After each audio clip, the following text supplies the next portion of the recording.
Parlons de la situation justement qui prévaut du côté de Mbankolo.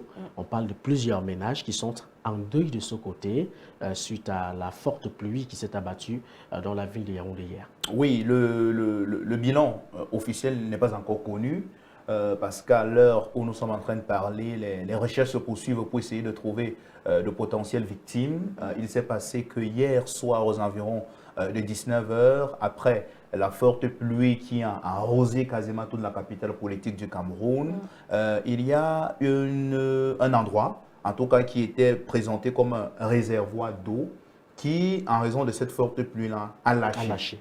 Et de facto, toutes les maisons, toutes les habitations qui étaient sur le chemin de cette eau qui a lâché là, se sont retrouvées justement inondées et certaines habitations, nous dit-on, ont été détruites. Oui. Hélas, quelques Camerounais qui étaient paisiblement installés chez eux ont perdu la vie.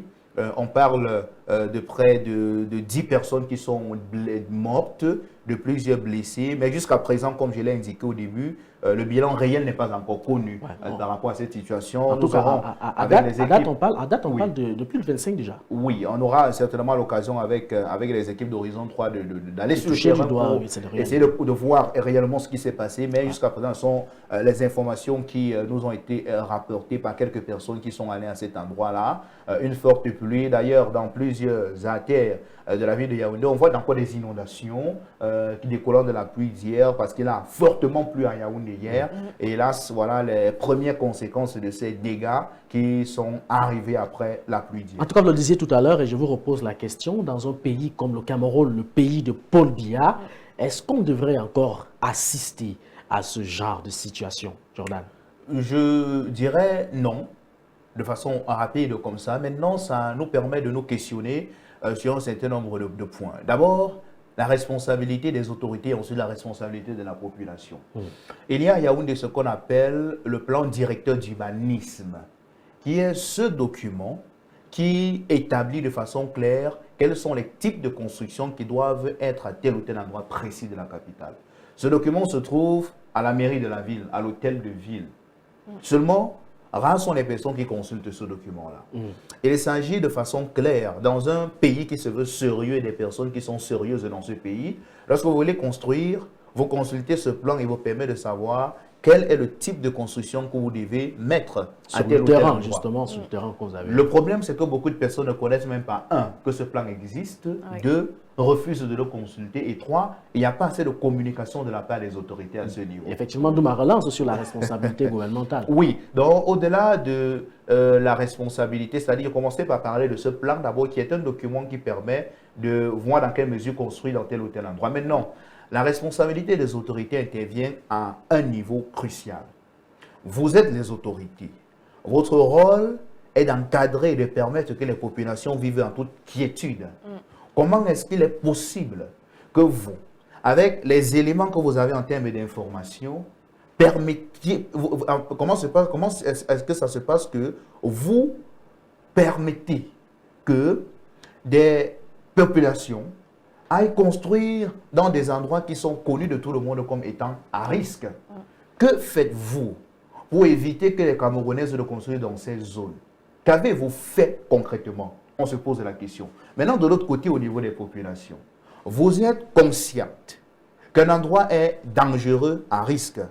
Pourquoi est-ce que vous prenez quand même sur vous d'aller construire dans ces endroits très dangereux qui, la conséquence peut donc être les morts que nous comptons aujourd'hui après cette forte pluie qui s'est abattue dans la Mais est-ce que ipso facto, justement, les populations peuvent penser à ce genre d'éléments? Parce que lorsqu'on reconnaît la difficulté que l'on a pour s'acquérir un terrain à Yaoundé, du coup, lorsqu'on a un espace qu'on a pu s'offrir avec ses propres moyens, alors on crie un ouf de soulagement.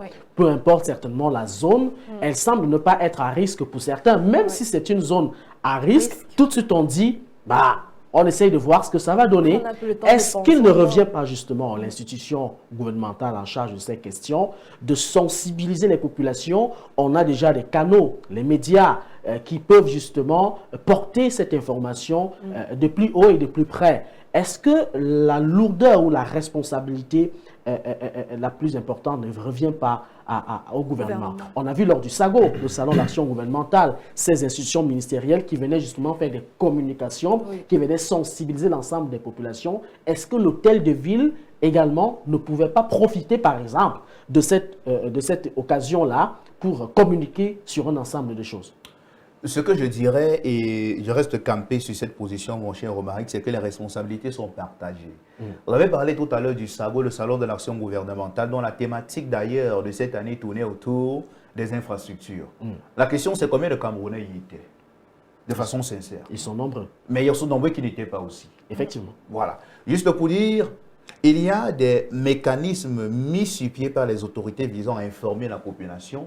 Mais il y a de l'autre côté une partie de la population qui estime qu'elle n'a rien à écouter venant des autorités. Je ne justifie rien, mais j'explique devant cette situation que les responsabilités là sont partagées. Lorsque nous rencontrons ces populations, généralement, c'est qu'elles disent. C'est que si on ne construit pas ici, on va aller où? Voilà la question qu'elles posent. Effectivement. Vous êtes sans ignorer qu'il y a ce que les Camerounais appellent la croix de Saint-André, qui est ce trait rouge-là que les autorités mettent parfois sur les constructions jugées à risque ou alors qui n'obéissent pas à un certain nombre de normes. Cela n'a jamais empêché à certaines personnes, malgré la mise sur pied de cette croix, de continuer à vivre dans ces endroits. Effectivement, de négocier justement et lorsqu'on vient détruire, on a l'impression qu'on est surpris, alors que l'annonce du déguerpissement avait été faite plusieurs mois avant. J'indique donc, en prenant ces quelques exemples, que, hélas, des morts sont arrivés. Ce n'est pas la première fois. On se souvient encore, il y a de cela quelques mois, c'était au quartier d'Amas. On se souvient, il y a de cela quelques années, c'était en Gouarche, à Bafoussam, dans la région de l'ouest du Cameroun. Ce sont des situations qui continuent de nous arriver et qui nous arriveront toujours si il n'y a pas des mécanismes qui sont mis en place pour finalement résoudre ce problème. D'où l'interpellation faite au maire des villes, au ministère de l'Habitat et du Développement urbain, qui doit s'impliquer dans le cadre de cette lutte, parce que l'on revient encore avec le problème de l'habitat précaire. Et on se souvient qu'il y a de cela quelques jours, on a célébré de façon assez intéressante la journée mondiale de l'habitat. Mais quelle est la situation de l'habitat au Cameroun? Ces questions fondamentales, très importantes pour la population, méritent d'être posées parce que les morts sont comptés au quartier Bankolo. Et hélas, cela n'honore pas du tout l'image de notre pays. Cela n'honore pas du tout l'image de notre pays au regard justement de ces morts qui sont comptés au quartier Bankolo. C'est donc cette partie de la ville de Yaoundé affectée et par conséquent toute la ville de Yaoundé affectée, tout le Cameroun affecté, toute l'Afrique d'ailleurs affectée. Oui. Il est donc important justement de revoir cette question de l'habitat au Cameroun afin de pouvoir permettre à cette population de vivre dans des milieux sains afin d'éviter justement ce genre de drame.